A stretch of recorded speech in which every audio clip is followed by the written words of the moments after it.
Soy Daniel Yerno Nicolás. Me voy a presentar a mí mismo. Seguramente muchos me conocen. Soy profesor de la Universidad Autónoma de Querétaro y hace muchos años que estoy trabajando en turismo. En esta ocasión, el doctor Javier Delgado, director del programa universitario de la ciudad, me invitó a presentar. Me voy a presentar a mí mismo.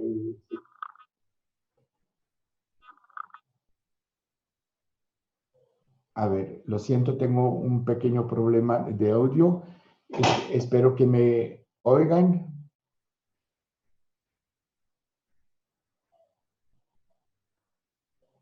Bien, reempiezo. Quería decirles que primero que quiero agradecer al doctor Javier Delgado por esta invitación a participar al foro sobre los efectos del COVID-19 y la afectación al turismo. He decidido de centrarme básicamente sobre los efectos sobre la ciudad para poner en contacto ambas problemáticas que de por sí son bastante complicadas una con la otra. Pasen a la siguiente transparencia, por favor.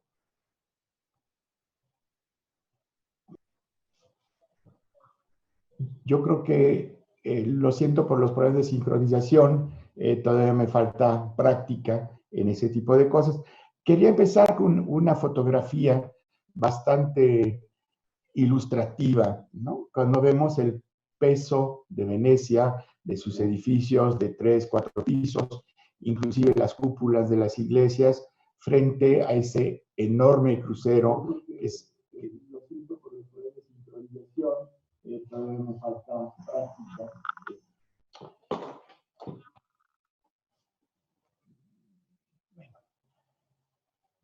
Y quisiera empezar por hacer una reflexión sobre lo que es el turismo masivo.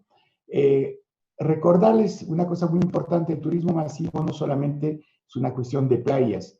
Tenemos siempre la idea, la idea acumulada a través de los siglos, de las décadas, que el turismo masivo es el resultado del crecimiento del turismo de sol y playa. Sin embargo, ha habido un crecimiento continuo, si pueden pasar a la transparencia siguiente, por favor, un crecimiento continuo de las actividades turísticas desde los años 60 del siglo pasado. Y eso ha involucrado, obviamente, en mayor medida al turismo de playa, pero también al turismo urbano. Y eso ha provocado que una serie de indicadores que se consideran como esenciales por parte de las autoridades nacionales de turismo en cada país o por la Organización Mundial del Turismo, Fondo Monetario, Banco Mundial, etcétera, lleguen a tener comportamientos bastante positivos. Por ejemplo, se ha acrecentado el porcentaje del Producto Interno Bruto Mundial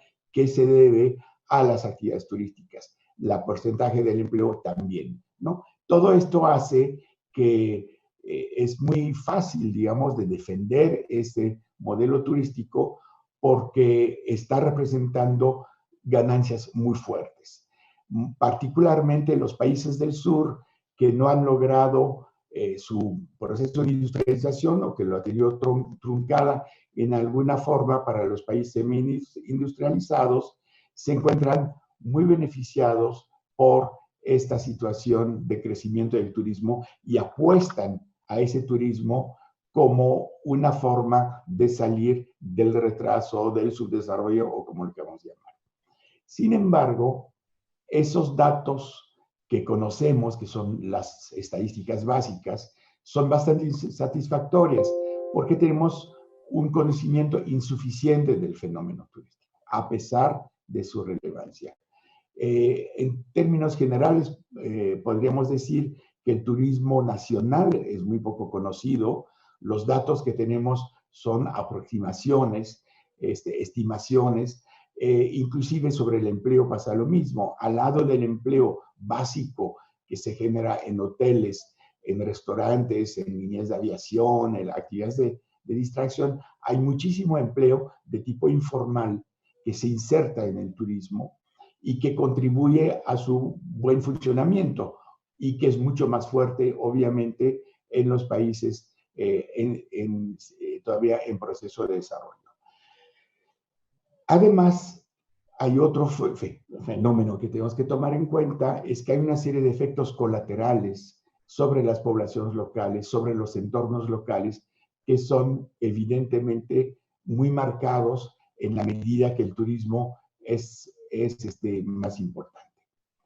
En la siguiente transparencia que vamos a ver ahora, vamos a regresar un poco a los fundamentos, porque hay que entender algunos aspectos de lo que es el turismo para entender cómo va a impactar sobre las localidades. Primero, recordar que el turismo es un imaginario, es un deseo de sociedad de hacer turismo, que ha tenido mucha fuerza y que ha atravesado el cambio de milenio. Es decir, es algo que se empezó a impulsar desde los años 60, a constituir tanto por los intereses de las empresas como de los turistas de las poblaciones y finalmente de los gobiernos locales, nacionales y locales. De tal manera, el turismo se ha impuesto, a diferencia de otras ramas, como una serie de actividades que ofrecían mucha seguridad, paz, descanso y la reposición de la fuerza de trabajo de los trabajadores. Esto ha hecho que el turismo es visto de una forma muy positiva por todas las personas o la mayor cantidad de las personas. ¿Qué implicó el turismo? Es que en la esencia misma del turismo está la movilidad, ¿sí? Un turismo tiene que salir de casa para realizar sus vacaciones. Es un movimiento enorme de personas, de bienes, de capitales, también de imágenes, que en alguna forma, yo le he escrito por ahí hace tiempo, fueron precursores de la globalización. ¿Precursores en qué sentido? Que el turismo arrancó en un momento en el cual los países tenían políticas internas, nacionalistas, de constitución de su crecimiento, y el turismo vino a demandar de abrir las fronteras. Y eso se dio progresivamente hasta tener la situación de neoliberalismo en la cual la globalización se impuso y la circulación se hizo mucho más fácil. Por eso el turismo ha podido mantenerse, no solamente, pero también crecer de forma extraordinaria, generando una acumulación de capital a través, muy intensa, a través de la operación de numerosas empresas que ofrecen bienes y servicios a los turistas. Estamos hablando de cuartos de alojamiento, de viajes por tierra, por cielo y por mar, como nos recordaba lo de los cruceros, toda la actividad de restaurantes, alimentos y bebidas, y las múltiples actividades de recreo que se dan tanto en zonas naturales como en zonas de playa, en ciudades, etc. En ese sentido, les decía, el turismo es visto como fundamentalmente benéfico para el crecimiento económico y por ende forma parte de las políticas económicas que desean lanzar los estados. Siguiente, transparencia, por favor. La siguiente transparencia finalmente es una foto que insiste sobre esa masividad desde el punto de vista de las ciudades. Supongo que muchos de ustedes reconocieron la Rambla de Barcelona, que justamente cuando llegan cruceros que se juntan en época de vacaciones de los europeos que viajan por tierra o por aire, es verdaderamente un atasque de personas y muestra bien a qué nivel de saturación puede llegar las ciudades. Siguiente transparencia, por favor. Ahora, hay que recordar que no todas las ciudades turísticas son del mismo tipo y por ende los efectos del turismo y posteriormente sobre los efectos del virus sobre ese turismo y sobre las ciudades puede ser muy diferente. En primer lugar, transparencia siguiente, por favor.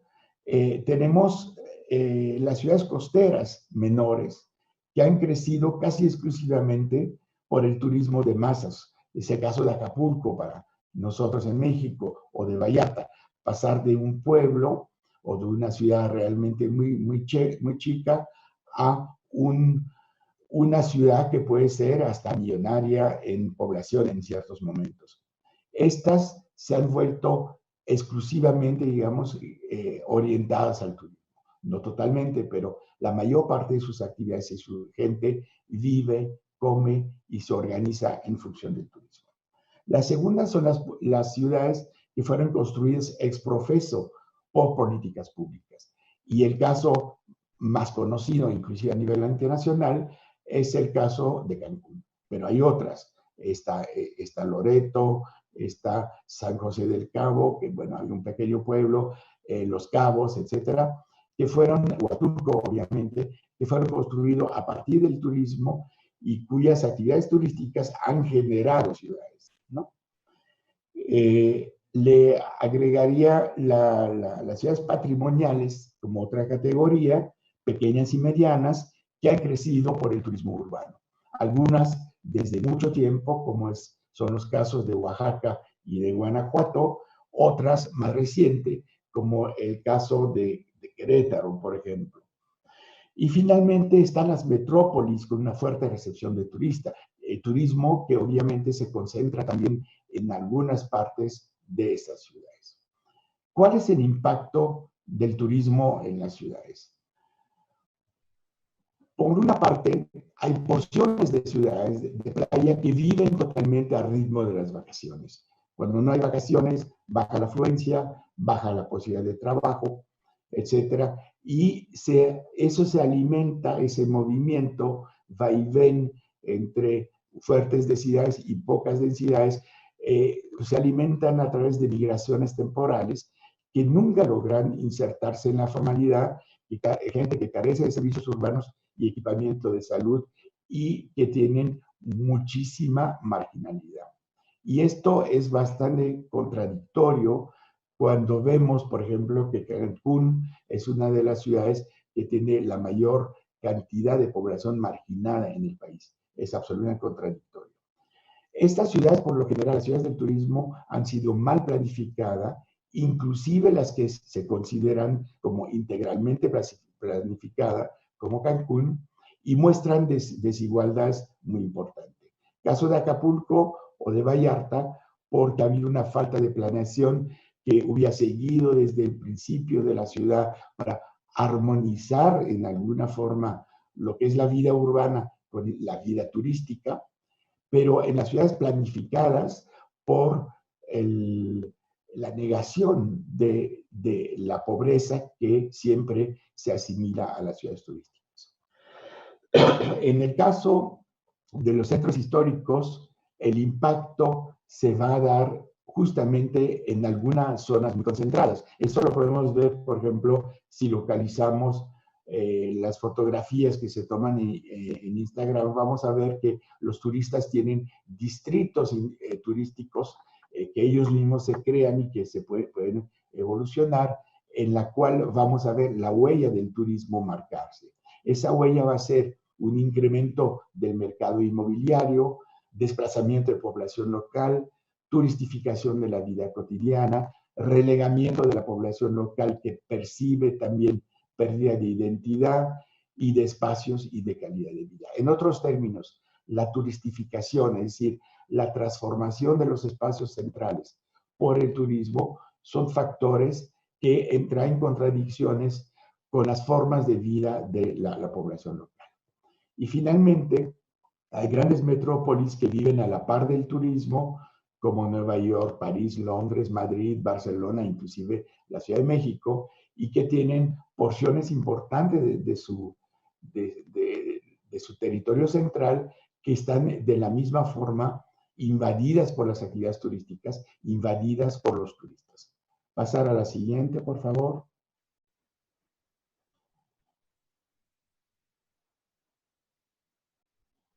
La pregunta que entra en este momento es decir, bueno, ¿y qué tiene que ver el COVID-19 en todo esto?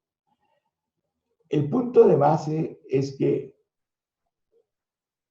el turismo es es esencialmente un factor de movilidad. Y ese virus es un factor de inmovilización.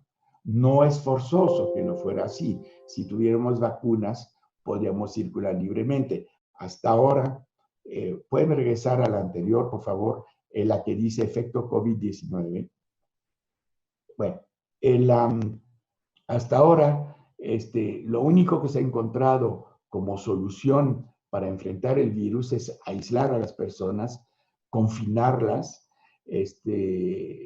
para marcar una sana distancia con nosotros, no solamente en las pocas ocasiones en las cuales nos dejan salir, sino por el hecho de que es la mejor forma actualmente es evitar la concentración de personas. Eso ha provocado un paro total de la circulación de personas, los aeropuertos están cerrados, los aviones están anclados a tierra, los cruceros, y lo han visto, es trágico porque están a la deriva, tienen casos de COVID adentro y algunos países han negado inclusive a recibirlo por la concentración de personas enfermas que deberían de desembarcar y que provocarían un colapso de las estructuras y los equipamientos de salud.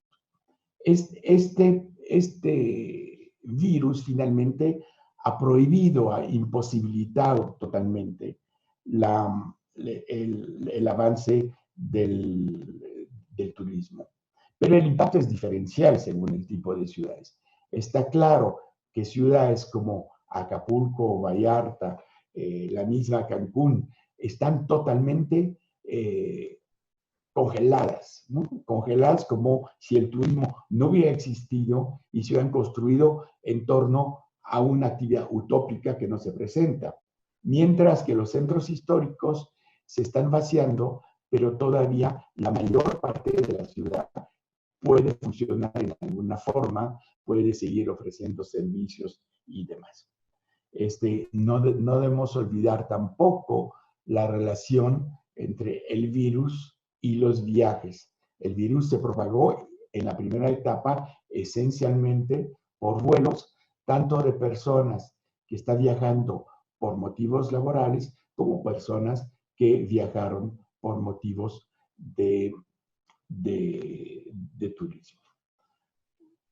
Pasemos a la de un reinicio, la transparencia, un reinicio complejo, por favor. Quizás lo más grave que ha generado el COVID es un enorme sentimiento de inseguridad, como nunca antes había pasado en el turismo. Aún los peores momentos de crisis, en la crisis financiera o el terrorismo, ha podido congelar en parte ciertas actividades turísticas. Yo pienso, por ejemplo, el caso de Turquía, el caso de Egipto, que han sido muy marcados por los atentados turísticos, particularmente Egipto, en la cual se dio atentado contra zonas de playa, matanzas en playas. Pero en alguna forma, al considerar que esas actividades eran conocidas, que se podía tratar de detener, se pueda proteger a las personas, el turismo en alguna forma ha reiniciado, ¿no? En Egipto, en Sharm el Sheikh, a los pocos meses la gente empezó a regresar y hay gente que dijo, pues no pueden volver a hacer un atentado en este mismo lugar. Bien,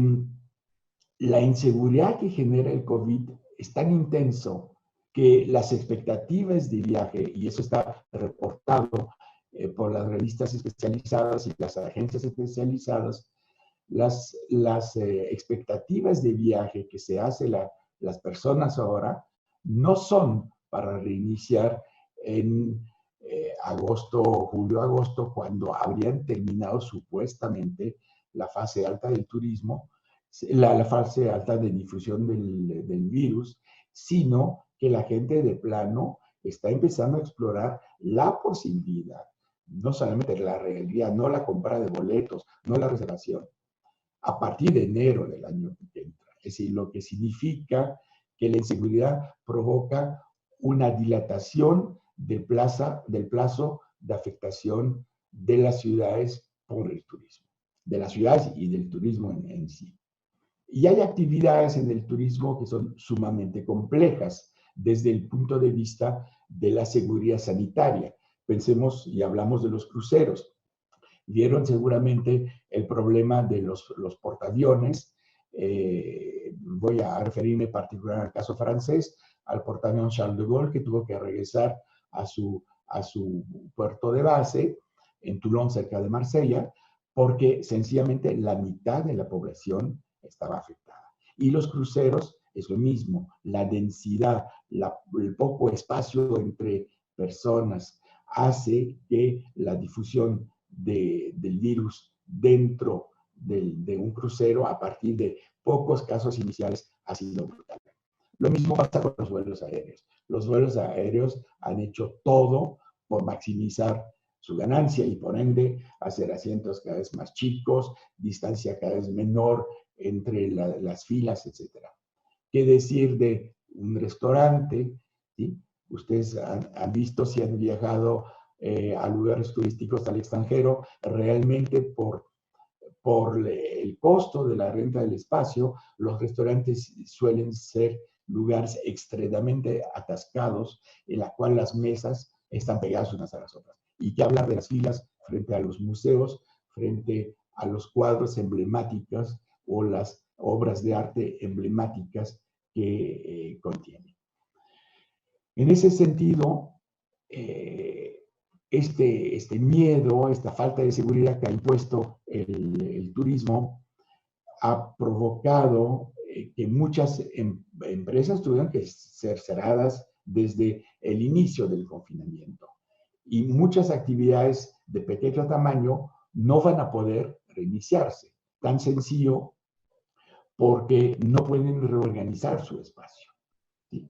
Una pequeña fonda, para llamarlo así, un pequeño restaurante turco en alguna ciudad que vende kebab y en la cual hay 3, 4 mesas, pues difícilmente va a poder mantener la distancia y asegurarse de respetar normas sanitarias que se van a imponer en un momento dado, ¿no?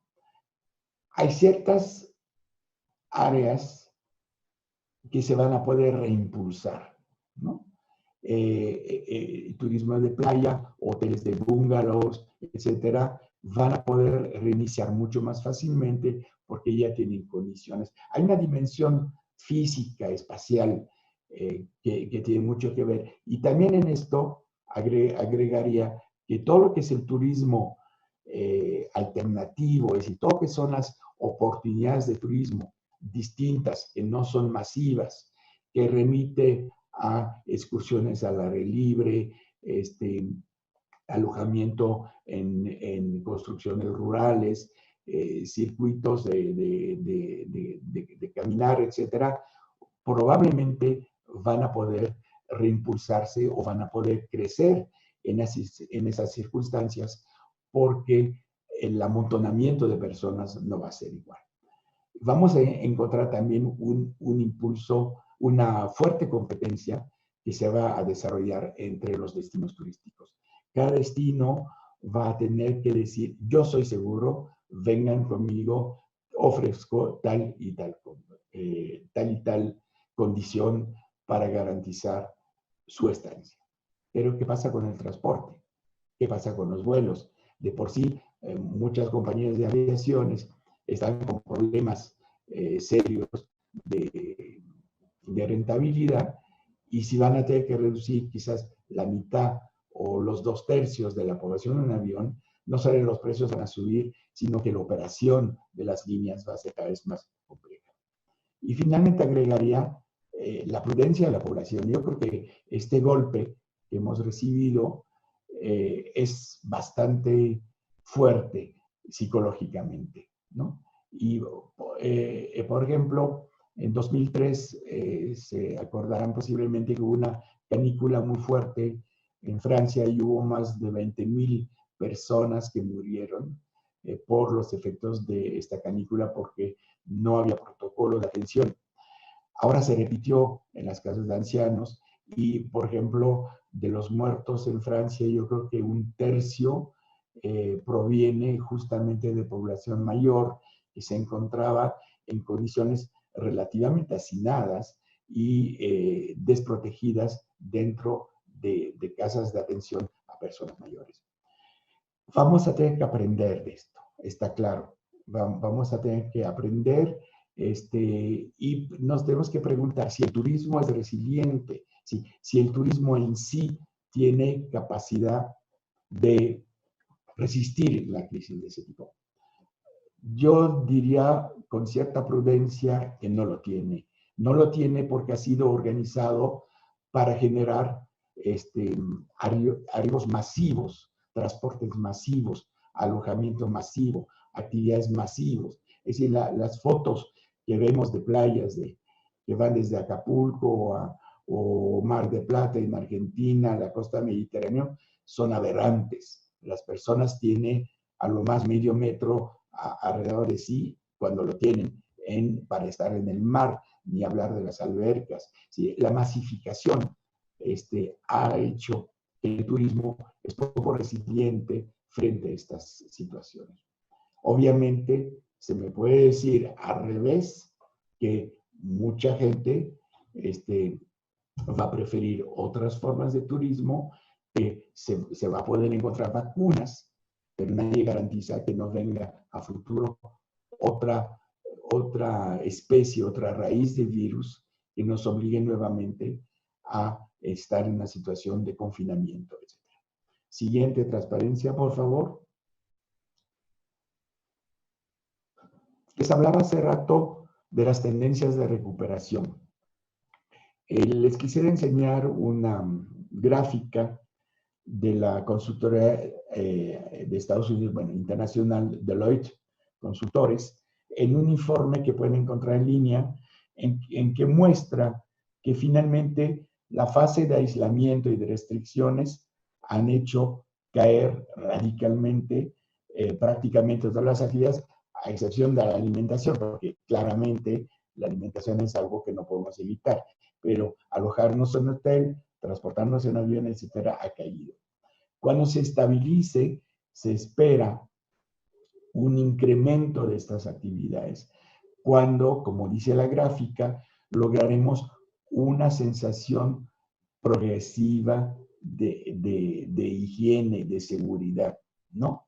Y todo eso va a empezar con viajes de primera necesidad, viajes que obligan, por ejemplo, personas a desplazarse por razones de trabajo y que no lo pueden hacer por vía electrónica porque no siempre es posible.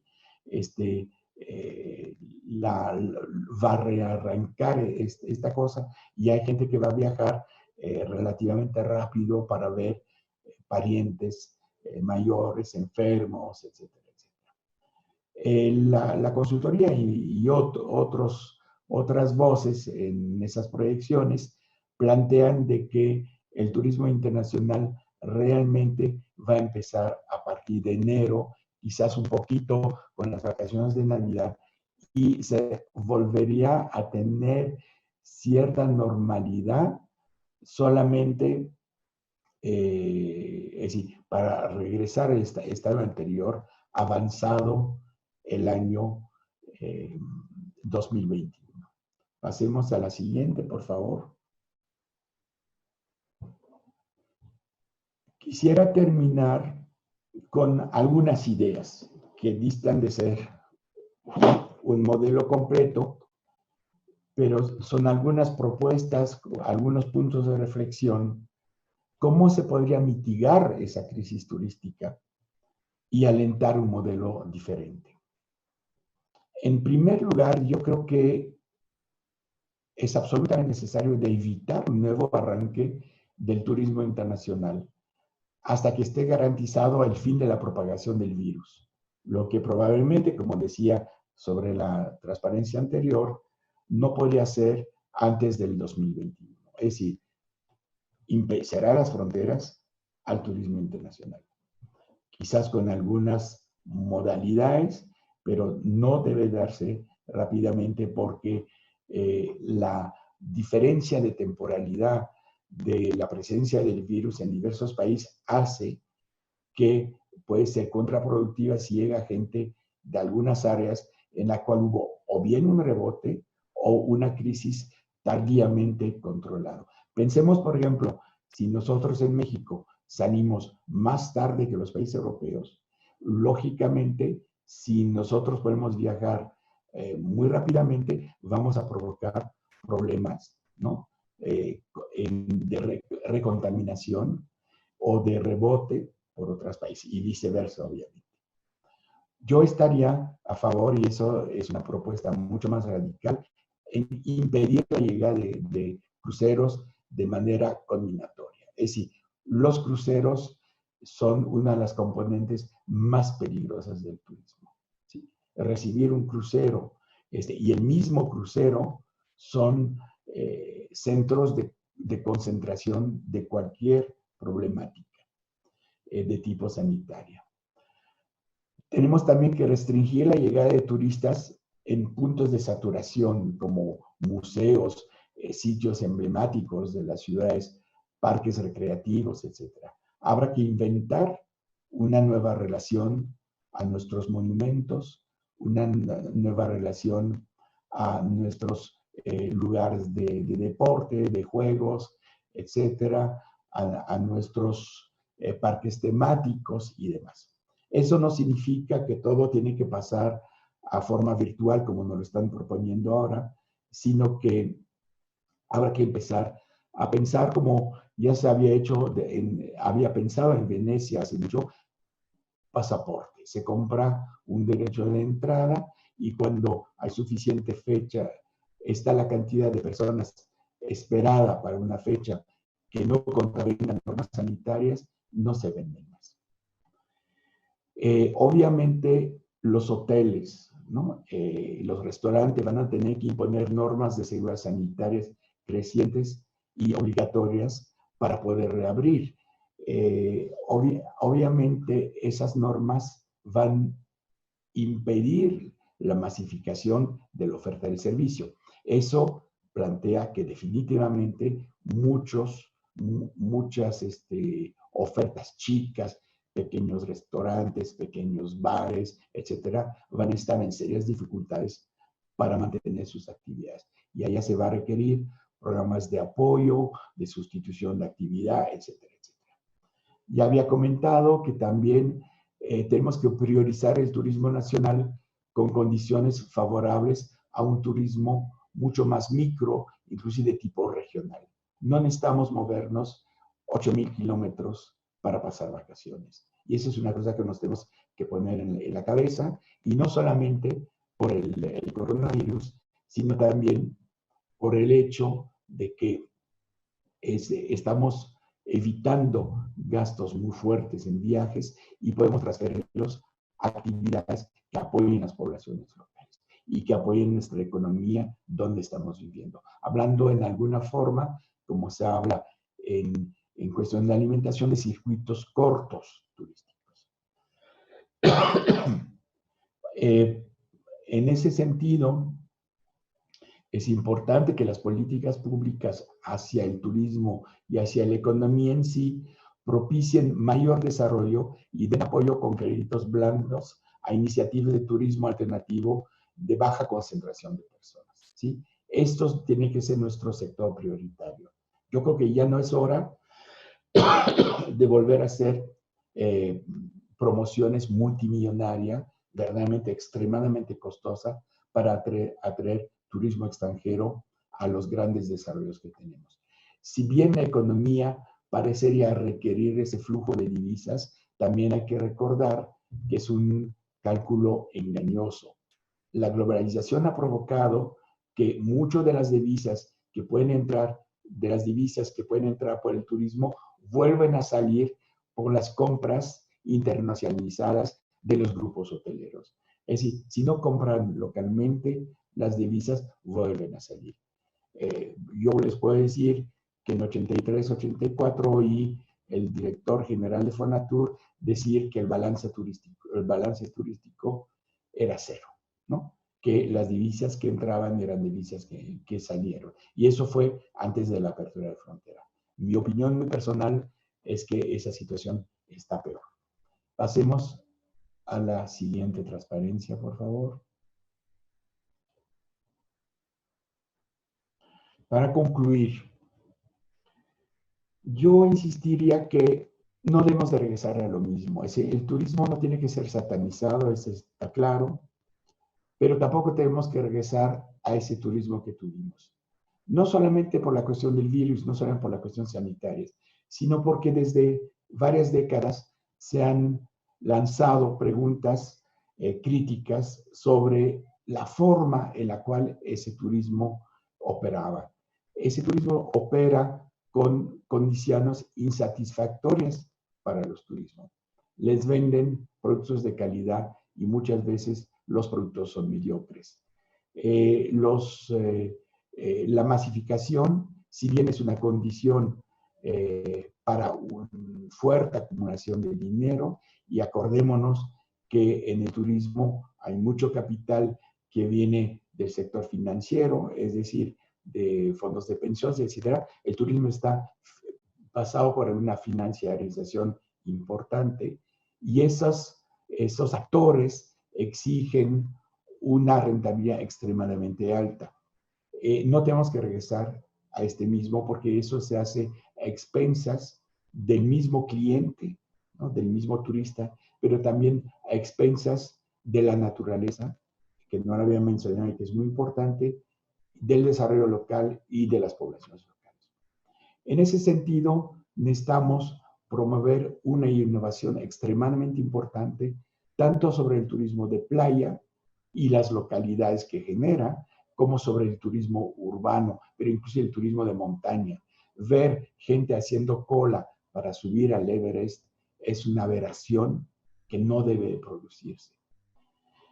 Por ello, es importante desarrollar una investigación de creciente importancia sobre la relación entre turismo y sociedad. No quiero decir solamente un punto de vista sociológico, sino desde un punto de vista que integra las dimensiones humanísticas y sociales, lo que no se ha hecho en forma tan importante como debería, y que, por cierto, no forzosamente el tema del turismo está bien visto dentro de las ciencias sociales y las humanidades. Se considera que es un poco ocioso de trabajar ese tema y no es así.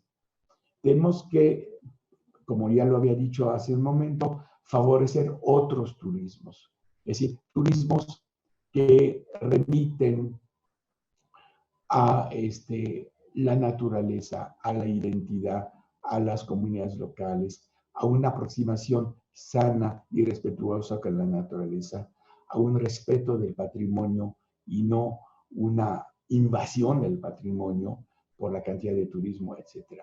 Y eso finalmente implica una cosa mucho más importante. Necesitamos una nueva ética del turismo.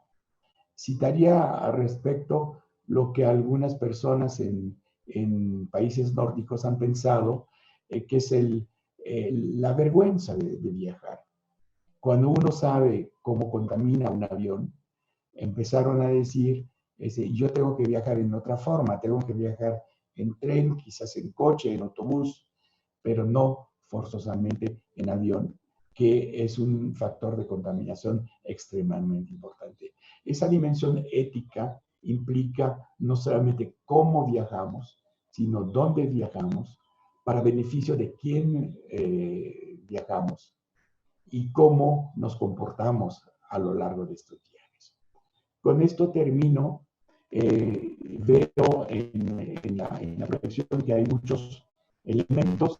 Voy a tratar de repasar algunos para responder a sus interrogantes en vivo, si todo funciona bien a nivel de la transmisión.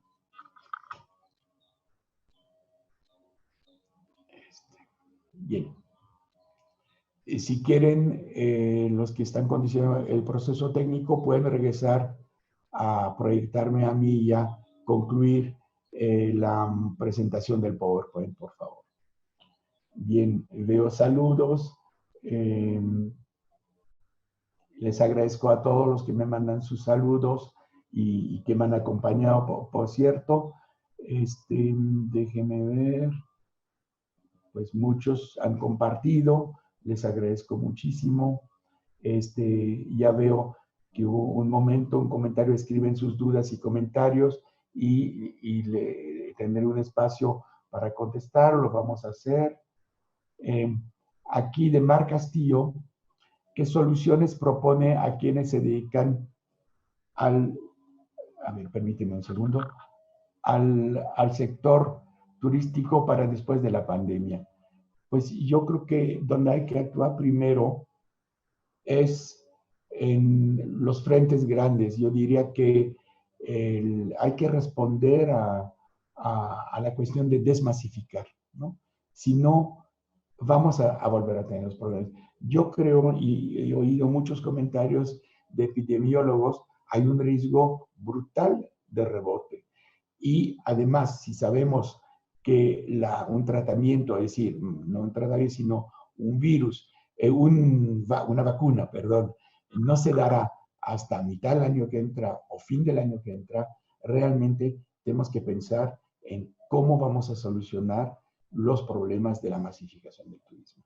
Y al mismo tiempo, yo diría, funcionar al mismo tiempo sobre un plan con apoyos financieros, con apoyos de formación para fomentar turismos alternativos. Espero haber contestado tu pregunta y sigo. Si Isa Riz plantea que si estará en YouTube, entiendo que sí, en la misma página en la cual se conectaron, la página de Facebook, pero también en el YouTube. Yo creo que van a poder seguir viendo esto después. Agradezco saludos. Pues veo mucha gente y me da mucho gusto. Estoy viendo un comentario de Lilia Rivero que finalmente va con mi conclusión: la ética del turismo es fundamental. Yo creo que en términos generales, en nuestras reflexiones de este milenio, vienen muchas referencias a la necesidad de una ética del desarrollo en general, ¿no? Es algo que se ha trabajado poco por algunos filósofos eventualmente, pero yo creo que la ética del desarrollo debe incluir una ética del turismo, porque nuestros modos de vida, que ahora están muy afectados, no pueden volverse a reproducir en la misma forma. Y el turismo es una componente importante. De la misma forma que se vuelve importante pensar en acudir a circuitos cortos para comprar nuestros alimentos, a evitar productos importados, no por un nacionalismo populista, la Trump, ni mucho menos, sino porque aquí vivimos, de aquí tenemos que vivir y de aquí tienen que vivir todos los que estamos en nuestros territorios. Entonces, esa cuestión de la ética es fundamental. Entonces, yo creo que la ética va a tener que determinar los caminos que vamos a seguir para la recuperación del turismo, tanto lo urbano como el de playa. ¿Qué opino del Tren Maya? La verdad es difícil de contestar. Yo en alguna forma, y mucha gente se me va a echar encima, considero que el Tren Maya podría ser un factor positivo, pero por otra parte he podido escuchar voces de quienes marcan el efecto ecológico y el efecto de transformación rápida sin compensación. Y esto habrá que pensarlo. Aquí Cristina Omichen me comenta: habrá que pensar en alternativas en ciudades creadas para el turismo como Cancún, donde los trabajadores están haciendo descansos solidarios, que son descansos sin salario, y son miles los que están en esa condición. El problema de los trabajadores del turismo es más complejo que el de otras ramas de actividades. ¿Por qué? Porque el turismo es una actividad de temporada. Entonces, para la rentabilidad, los empresarios siempre usan personal temporal y finalmente no los contratan en forma permanente. Yo comentaba en otra videoconferencia el sábado pasado que hace más de 50 años yo estuve trabajando como estudiante, militante en alguna forma, en zonas de playa en Europa, y las reivindicaciones eran justamente mejorar las condiciones de los trabajadores. Ya habíamos logrado algunas cosas, y cuando veo cómo están las condiciones en esos mismos lugares 50 años después, estamos mucho peor, mucho peor. Y ni qué decir en México, donde la protección al trabajador es insuficiente. No solamente hay que hacer algo para el ahora de estos trabajadores, yo creo que hay que hacer algo para que se dignifique, que se valore mejor, que se pague mejor, que se remunere mejor esos trabajadores que no tienen por qué ni hacer descansos solidarios ni pasarse varios meses esperando a ver cómo resuelven su vida.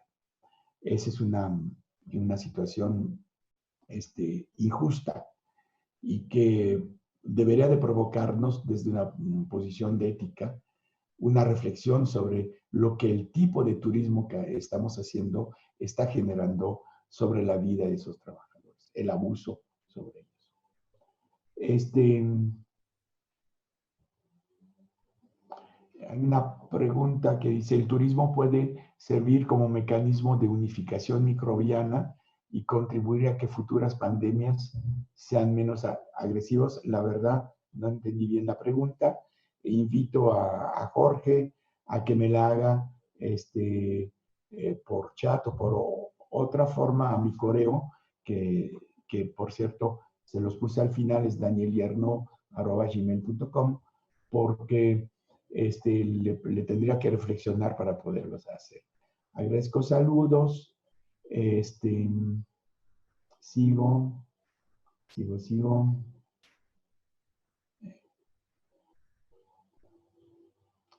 A ver, Guadalupe, saludos Guadalupe González Margarita, es un placer saludarte a ti también. La implicación de la pandemia en las condiciones de trabajo de los prestadores de servicios, pues, sino como generador de empleo que se ha precarizado. Pues yo te contestaría que lo que acabo de decir, ese empleo ha sido siempre precarizado, para la mayor parte de la gente no está valorizado, inclusive, y yo creo que hay que replantear esto, ¿no? Replantearlo en el sentido no solamente de protección de los trabajadores, sino de ver cómo se valoriza y se construye, digamos, un sector de empleo mucho más digno para esos trabajadores. Serán 84, con unos jóvenes quebequenses, se había empezado a hacer unos estudios que no progresaron. Finalmente será una estancia de ellos conmigo, estudios de los trabajos que estaban en Cancún. Y resultaba muy interesante de ver que Cancún se había vuelto finalmente un lugar de altísima marginación de los trabajadores de origen peninsular, es decir, los trabajadores de origen maya, que primero salían, en aquel entonces, supongo que ahora no es así, salían primero a formarse un poco a la vida moderna, entre comillas, en Mérida, trabajando en fondas, en pequeñas actividades, aprendió inclusive las bases de español y un poquito de inglés, aprendiendo otra forma de vivir que estaba esperando el turismo que se le diera, para después pasar a Cancún. Y en este caso, lo que se estaba viendo es que vivían en condiciones realmente extremadamente difíciles, porque tenían los peores trabajos, como también pasa con los trabajadores de los cruceros, que trabajan 12, 14 horas encerrados sin ver la luz del día por semanas enteras. Hay un trabajo que hacer. Yo creo que la sociología del trabajo, que ha avanzado mucho en el estudio de ese tipo de temas, debería meterse sin tapujos al estudio de los trabajos de turismo, a los prestadores de servicios que tienen condiciones extremadamente difíciles. María Elena Santos me pregunta cuál sería el rol de guía de turista ante esa nueva situación, sobre todo en la toma de conciencia ambiental y desarrollo sustentable. Yo creo que los guías de turista pueden ser justamente promotores más bien dicho, de esa ética del turismo. Recuerdo una vez una excursión que hice a Río de Bariloche, en Argentina hace muchos años, y me sorprendió no solamente la calidad de la formación del guía.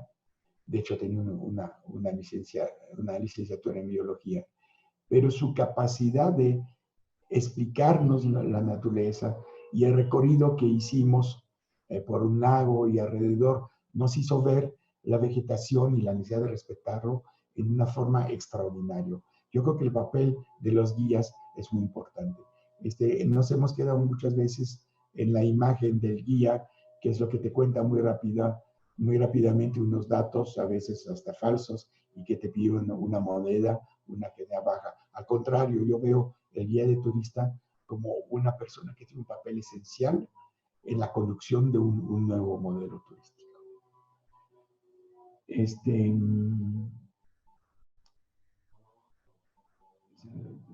Pueblo mágico, sí, una persona insiste sobre la importancia de guía de turismo.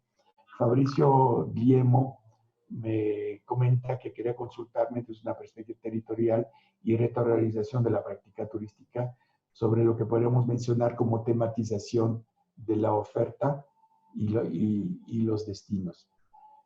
Pues yo creo que posiblemente haya que reconvertir los destinos importantes de turismo a que no solamente sean de playa. En alguna forma, las empresas han acaparado, porque me estoy pensando en la costa del Caribe, en México, es decir, de Cancún a la frontera con Belice, se han apropiado los sitios arqueológicos para volverle un activo, un asset, como dicen, ¿no? Turístico, y no un factor que podría ser propicio para diversificar las actividades, para conducir un modelo diferente de turismo.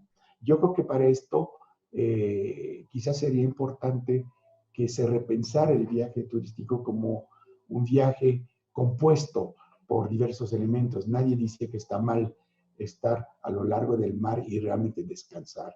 El derecho a la pereza de la cual hablaba Lafargue en el siglo XIX es muy importante, en mi opinión, pero también una forma de concientización a la riqueza, por ejemplo, biótica que tiene la península de Yucatán, y también a la riqueza histórica, identitaria que tiene. Si repensamos los viajes de esa forma, quizás en vez de tener todo el mundo concentrado en la playa al mismo tiempo, podríamos pensar que la gente podría estar participando de diversas actividades que implique un territorio más amplio. No sé si respondo a tu pregunta, pero me iría a ese sentido.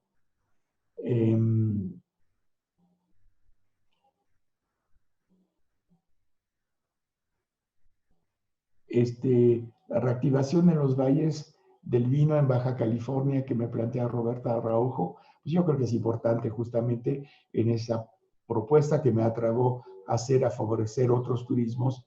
Yo creo que hay que hacerlo, pero también yo creo que hay que evitar lo que está pasando en el estado de Querétaro, en la cual finalmente la producción de vino es un mero pretexto en torno al cual gira una actividad de restaurante, y una actividad realmente para grupos que pueden pagar algo bastante elevado para una excursión.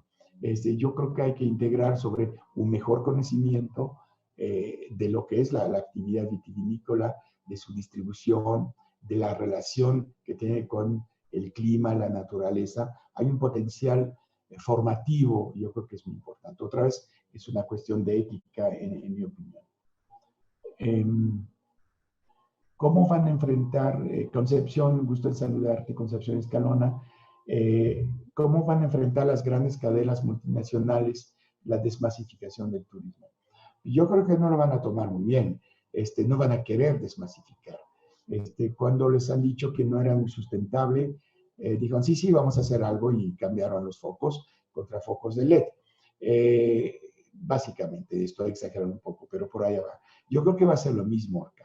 Van a hacer una presión de lobby, y son lobbies extremadamente importantes, extremadamente potentes, que van a lanzarse, digamos, contra las iniciativas que puede hacer de desmasificar el turismo. Al respecto, no he hablado del tema, pero creo que puede ser importante. En el caso de Airbnb, hay un libro extraordinario de uno de los regidores de París sobre Airbnb, dice Airbnb y la ciudad uberizada, ¿no?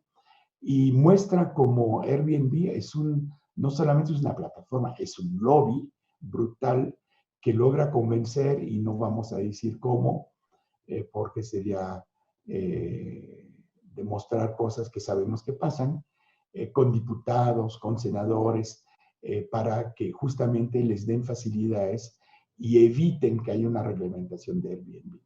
Yo creo que con los grupos hoteleros, las líneas aéreas, va a pasar lo mismo. Ellos van a entrar a hacer lobby fuerte sobre los políticos para evitar cualquier acciones que les podría afectar.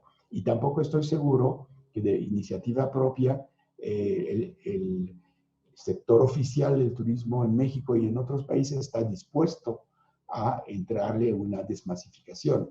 Es decir, porque es perder justamente esa relación de bonitas cifras, de porcentaje del Producto Interno Bruto, etcétera, ¿no?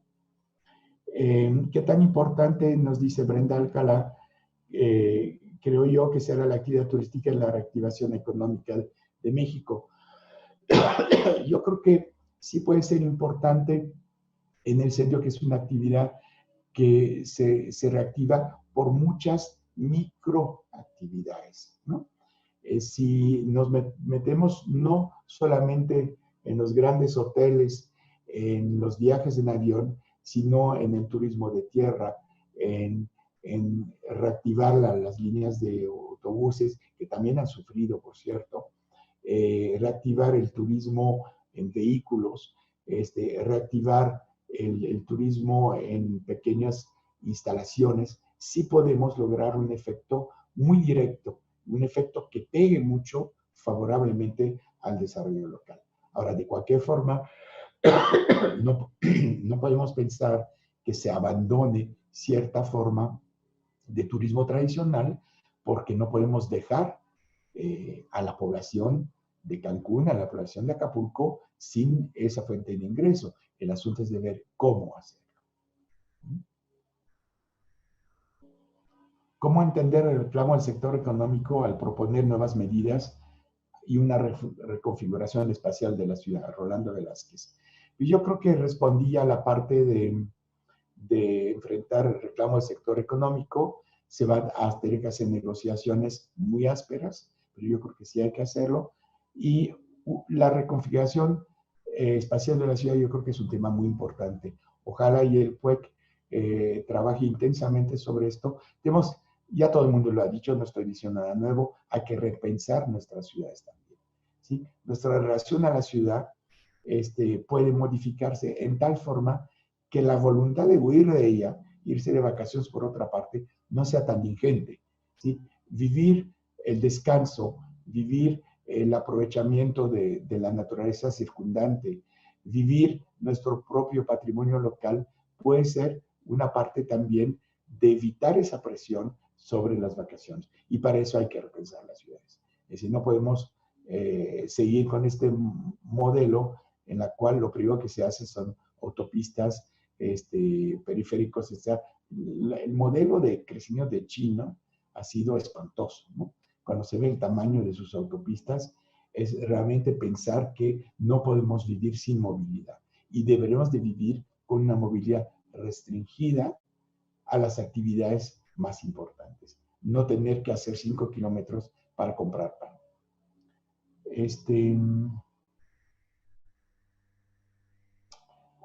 Alexa Garza, que dice la posición de los estudiantes de turismo. Yo creo que es importante que los estudiantes se vuelvan críticos, reflexivos y propositivos. Nuestro sistema educativo también tiene que cambiar en el sentido de que muchas formas tradicionales que también yo desgraciadamente reconozco haber compartido, de pasar información, que sea eso la finalidad de la educación, es obsoleto. tenemos que tener formas educativas mucho más abiertas, mucho más críticas, mucho más reflexivas, y yo creo que eso es muy importante. Bien, yo creo que ya casi estoy al final. No puedo seguir mucho con esa presentación. Bárbara Catalano, un saludo. ¿Cómo reconfigurar los flujos turísticos internacionales en términos de regiones, emisores, receptores a partir de la pandemia? Pues es una pregunta, la verdad, muy difícil. No me atrevo a contestarte. Yo creo que sí se van a reconfigurar, pero yo creo que hay que pensar también en los impactos de la recomposición de sus flujos. Tenemos que reconfigurarlas como están. Yo insisto, los flujos de mediana distancia y de corta distancia son realmente importantes y será parte de una primera etapa en la cual el turismo de largo alcance podría volverse a reconfigurar mucho más lentamente. Eva Leticia, saludos también al conectar a salud con, ay, se me perdió, a salud con turismo en las políticas, lo que nos conduce a entornos sostenibles y saludables. Pues ojalá debería ser así, pero yo creo que no solamente en turismo, ¿no? Finalmente el virus nos dice, compremos cercano, cambiemos de tipo de agricultura, ¿no? Estamos usando una cantidad de pesticidas, de venenos, etcétera, que no sabemos qué tanto contribuyen a debilitar nuestros organismos y hacerlo poco resistente a los virus nuevos que han aparecido y que van a seguir apareciendo. Eso es una cuestión importante. Catherine Vasali, desde Francia, que dice que está de acuerdo con las sugestiones y preconizaciones con la idea de promover circuitos cortos, una idea que convendría desarrollar y adoptar. Pues, muchísimas gracias. Efectivamente, la globalización está cada vez más criticada. Es absurdo cómo estamos funcionando y nos damos cuenta que finalmente son algunos actores grandes, como los famosos GAFA, y en particular Amazon en este caso, que se beneficia de esta situación porque incrementa sus ventas en forma brutal. Justamente en Francia había visto cómo había una concentración de trabajadores y un roce muy fuerte de Jeff Bezos con el gobierno francés porque de plano los obligaron a cerrar un rato para reconsiderar la misma forma en la cual ellos internamente trabajaban. Pero cuando vemos que mucho del tráfico que subsiste es tráfico de mercancías, porque compramos cosas desde China o desde donde sea, nos pone seriamente en tela de juicio nuestros modelos económicos globales.